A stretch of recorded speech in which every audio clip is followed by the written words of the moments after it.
አብጌል ስለ ዳጣ ከዚህ በኋላ አልጠይቅም ብላ ለአባቷ ቃል ገባችለት።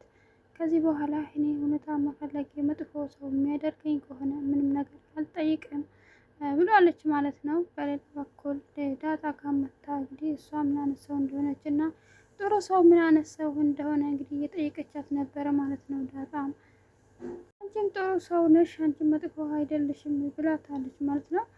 አብጌልም ከዚህ በኋላ ከሁሉም ነገር እንደምትረቅና ጥሩ ሰው መልካም ሰው እንደምትሆን እንግዲህ እየነገረቻት ነው ለዳጣ። ዳጣም እንግዲህ እንደ እህቴ እኔም ከጎንሽ ሆናለሁ፣ እንደ እህትሽ ሆንልሻለሁ ብላ እንግዲህ አቀፈቻት ማለት ነው። አባትየው ይሄን ሲያይ እንግዲህ በጣም ነው የተደሰተው። በሌላ በኩል ዳጣ እንግዲህ በመጨረሻው እናትየዋ ማን እንደሆነች ያወቀች ይመስላል ማለት ነው። በመጨረሻም ናታንና አብጌል ሲያወሩ ሰምታቻለች ማለት ነው። እንግዲህ በመጨረሻም እናትየዋ ማን እንደሆነች ታውቃለች። ሰላም መሆኗን። ሰላም ሰላም ውድ ቤተሰቦቼ እንዴት ናችሁ? ደህና ናችሁ? ሰላማችሁ ይብዛልኝ።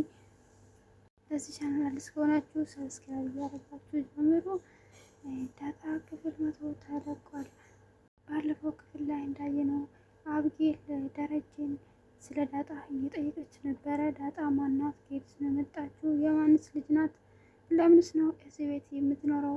ብላ እያፋጠችው ነበረ። እንግዲህ ደረጀ ምንም አልነገራትም ማለት ነው። ከዚህ በኋላ ምንም ነገር አትጠይቅኝ፣ ስለ እሷ ለምን እንደምትጠይቅኝ ለምንስ ነው ማወቅ የፈለግሽው ስላት፣ አብጌልም ለምን አንተ እውነታውን ማትናገረው? ለምን እውነታውን አትናገርም? እሷ ማናት? ከየት ነው የመጣችው? ለምንስ ነው እኔ ስጠይቅ እንደዚህ የምትናደድብኝ? እያለች ነበረ። በቃ እንደውም ከዚህ በኋላ አልፈልግም፣ አትንገረኝ። እኔ እውነታውን ማወቄ እውነታውን መፈለጌ እንደዚህ የሚያናድድና የሚያበሳጭ ከሆነ ከዚህ በኋላ ምንም ነገር አልጠይቅም ብለዋለች ማለት ነው። ብሎ እንግዲህ ስለ ሁሉም ነገር ይቅርታ ብሎ ጠይቀችው አባትዬ። አብጌል እንግዲህ አሁን ላይ እውነትም የተቀየረች ያለች ይመስለኛል። እንግዲህ ራሷን ለመቀየር እየሞከረች ያለች ይመስላል። ሌላ ናታንና ዳጣ ናቸው። እንግዲህ ናታንና ዳጣ አሁን ላይ እነሱ ፍቅር ላይ ነው ያሉት። ፍቅራቸውን ደግሞ ደብቀው ነው ያሉት ማለት ነው። እንግዲህ ዳጣም አባዬ ይሄን ካወቀ በጣም ይናደድብኛል፣ በጣም እፈራለሁ፣ እኔ ማንም ሰው እንዳያየን እዚህ ቤት ውስጥ እያለችው ነበር እንግዲህ ማለት ነው። ናታንም ደግሞ በቃ ካወቁም እንደውም እናሳውቃቸው፣ እንደዚህ ተሳቅን ከምንኖር እናሳውቃቸው ያላት ነበረ። ዳጣም እንግዲህ አይሆንም፣ እኔ እፈራለሁ አባዬ፣ ከዚህ በኋላ እንደውም ብዙ ኃላፊነት ይኖርብሻል፣ በአንቺ ተስፋ አለኝ ብሎኛል ብላለች ማለት ነው። እኔ እንደዚህ ሆኜ ይሄንን ካወቀ ደግሞ በጣም ነው የምናደድብኝ። አሁን ላይ ማንም ሰው ማወቅ የለበትም ብላ ነገረችው ማለት ነው። እሷም እንግዲህ በቃ አንቺ እንደፈለግሽው ይሆናል፣ አንቺ እንደምትፈልገው ነው የሚሆነው ሁሉም ነገር ብሏታል። እንግዲህ ቁጭ ብሎ እያወሩ ያለ አብጌልን መጣች ማለት ነው። አብጌል መታ እዛ እነሱ ጋር ቁጭ ብላ ምን እየተጫወታችሁ ነው? እኔንም ጨዋታ መሀል ቀላቅሉ ብላ ስጠይቃቸው እንግዲህ ምንም አይደለም፣ ዝም ብለን እያወራ ነው፣ ምንም እየተጫወተን አይደለም እያላት ነበር። እንግዲህ እሷም ረበሽኳችሁ ወይ? በቃ ከረበሽኳችሁ እሄዳለሁ ብላ ስትላቸው እነሱም እንግዲህ እንዴት እንደዚህ ልትይ ቻልሽ? አንቺ ነሽ ወይ ይሄን ቃል የተናገርሽው? እያላት ነበረ ማለት ነው። ምክንያቱም አብጌል እንኳን እንደዚህ ልትል ዳጣን ከዛ ቦታ አንስታ ነበረ የምታባረረው ሌላ ጊዜ ቢሆን ማለት ነው። እሷም እነሱን እናንተን አረምሻቸው ብላ ከዛ ተነስታ ሄዳ ነበር። እነሱም ደግሞ አብረው ቁጭ ብሎ በቃ ምን ሆናለች? እውነትም ተቀይራ ነው ወይስ ምን ሆና ነው እንደዚህ የሆነችው እያላ ነበረ ማለት ነው። ዳጣ እንግዲህ ስትመለስ እዚህ ጋር እንዳታየን ተነስቼ ከዚህ ልሄድ ብላ ተነስታ ሄደች ማለት ነው። በሌላ በኩል ውሃ ናት። ውሃ እንግዲህ ትምህርት ቤታቸው ውስጥ በጣም ብዙ ልጆችን የሚያበላሽና በመጥፎ መንገድ የሚመራቸው አለ ማለት ነው። እንግዲህ ውሃም እሱ የሰጣትን ሁሉም ነገር ወስዳ እንግዲህ ትጠቀመዋለች ማለት ነው። እንግዲህ ይሄን ነገር ወስዳ ስትጠቀመው ነገር የሚያሰግርና ሱስ ውስጥ የሚያስገባና በጣም አደገኛ የሆነ ነገር ነው ማለት ነው። እንግዲህ እንግዲህ እሷም ተቀብላ ትጠቀመዋለች። እንደነዚህ አይነቶቹ ናቸው ማለት ነው ልጆቹን የሚያበላሹት፣ ትውልዱን የሚያበላሹት ማለት ነው። ትምህርት ቤት ውስጥ በማይታወቅ መልኩ ይገቡና ለልጆቹ ይሰጣሉ። ልጆቹ ምንም በማያውቁት ነገር ሱስ ውስጥ ይገባሉ፣ ሱስ ተሰብቆ ይቀራሉ ማለት ነው።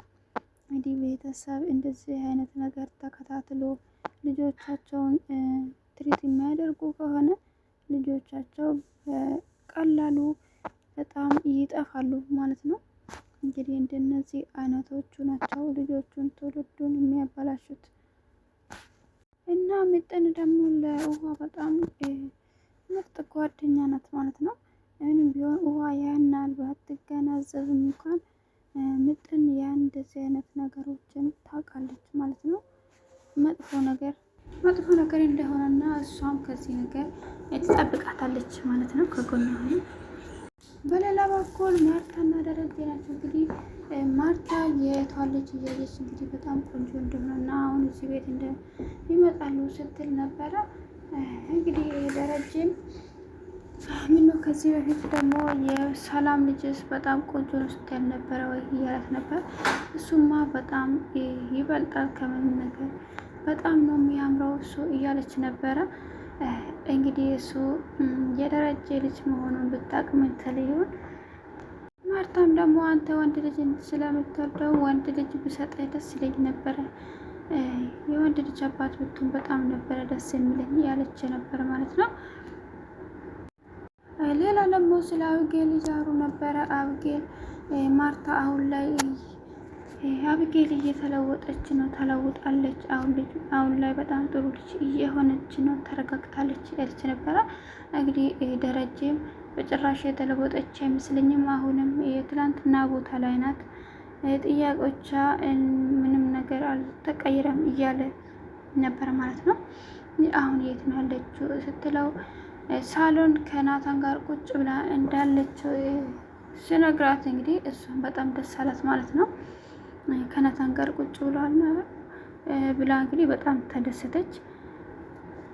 አብጌል ከናታን ጋር ብትሆን በጣም ደስ ይላታል ማለት ነው።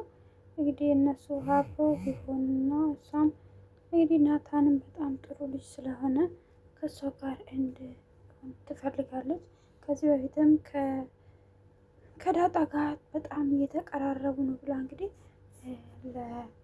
ለደረጀ ነግረው ነበረ። ደረጀም ደግሞ ይሄ ነገር እንዲያስቆምና እንድነግራቸው ተናግራ ነበረ። እንግዲህ ከዳጣ ጋር እንድትሆን አትፈልግም ማለት ነው። በጭራሽ ይሄ ነገር አይሆንም፣ አሁኑ ራሱ በጣም እየተቀራረቡ ነው ያሉት ብላ ለደረጀም ነግረው ነበረ።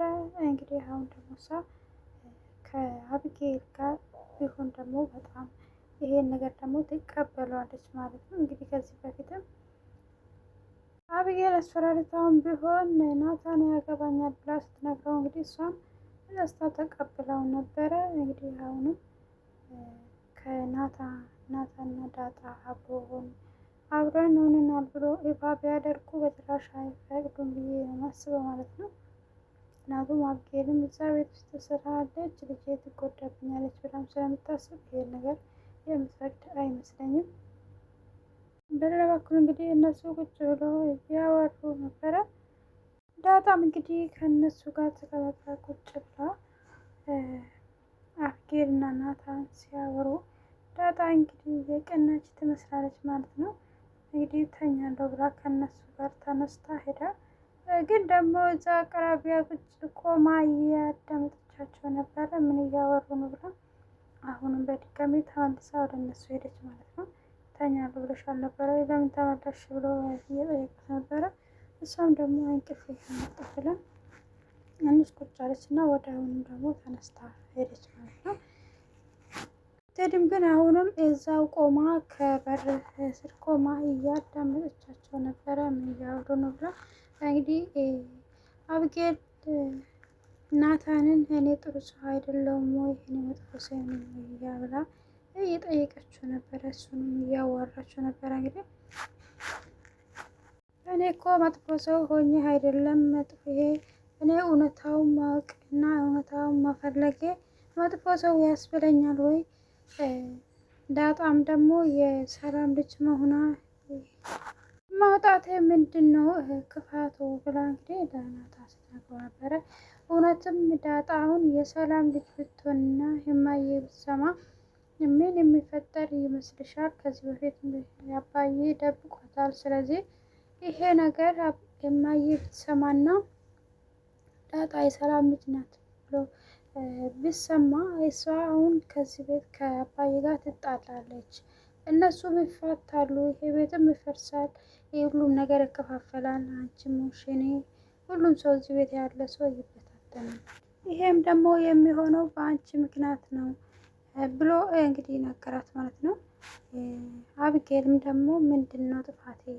እኔ እኮ ምንም አይነት ጥፋት የለብኝም፣ እውነታው ነው ይሄ እውነት ሆኖ ተደብቆ እማዬ ሳታውቅ ከምትኖር ብትሰማና ሁሉ ነገር ቢበታተን ይሻላል ብላ እንግዲህ ተናግራለች ማለት ነው። አብጌል ዳጣ የሰላም ልጅ ናት ብላ ስትለው እንግዲህ አብጌል ዳጣ ትሰማለች ማለት ነው።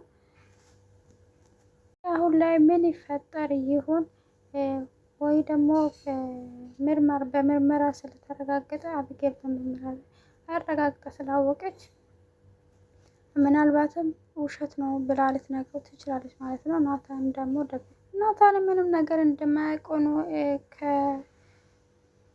ከዳጣ ጋር ዳጣንም ደብቋ ስለነበረ አሁን ላይ አይነግራትም ማለት ነው።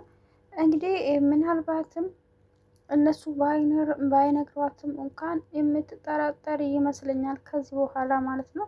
እነሱም እውነት ነው ባይሏት እንኳን ጥርጣሬ ይኖርበታል ማለት ነው። እናቴ ማናት? ለምንስ ነው አባዬ የደበቀኝ ብላ ማሰባ አይቀርም ማለት ነው። ከዚህ በኋላ እንግዲህ የሚፈጠረው አብረን የምናይ ይሆናል። ውድ ቤተሰቦቼ ሰላም ቆዩልኝ፣ ሰላም ሁኑልኝ። ለዚህ ቻናል አዲስ ከሆናችሁ ሰብስክራይብ እያደረጋችሁ ቤተሰብ ነው፣ ላይክ እያደረጋችሁ አበረታቱን። እስከ መጨረሻው ስለቆያችሁ አመሰግናለሁ። ደህና ሁኑ።